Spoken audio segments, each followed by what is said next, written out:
I saw something fucking weird at the store. Everyone was just grabbing shit off the shelves like maniacs. Felt strange, but I didn't think too much of it. But on the way back, I noticed way more ambulances than usual. At that time, I had no idea.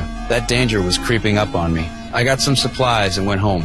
As I turned around to put things away, the television suddenly flashed breaking news. A new virus was spreading across the country. The media said wearing masks could keep it at bay. That night, I got a call from my sister. She's a government official, so she knew more. She said the virus was way worse than anyone thought, and the government had already built a shelter. She told me to get to her fast. I booked a ticket right away to leave town. But while I was waiting to board, the check-in system crashed. Then the airport announced all flights were canceled. They're just gonna keep lying! Don't you get it? They want us all to die here!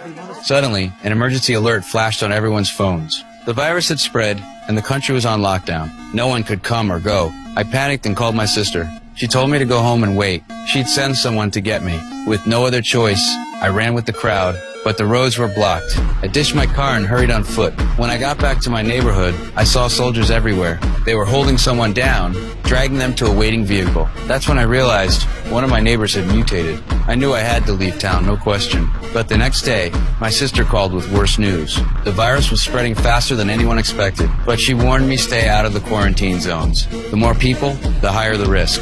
She told me she'd come for me once the area was abandoned. I rushed to the store to stock up on more supplies. But when I got there, the shelves were almost empty. Even the food on the floor was being snatched up. I picked up a piece of food, but an old man grabbed it from me. All I could find were some leftover crackers. As I was leaving, I saw an injured cop rush into the store and lock the doors. Before I could even figure out what was going on, a huge crowd screamed and scattered. Another cop was attacked by an infected person and instinctively wanted to help.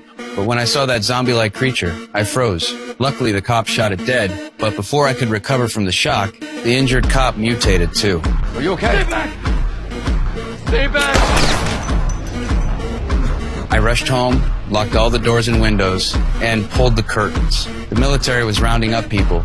Soon, there was a knock on my door. I hid in the corner, holding my breath. Finally, they left. 2 weeks later, the whole city was abandoned. I never heard from my sister again. The signal was gone, and I couldn't reach her. My food was running out. So, I decided to risk it and go out looking for supplies. I only had a fishing spear, so I stayed close. I broke into a few neighbors' homes, but found nothing. Then, at the next house, I discovered someone else was still alive.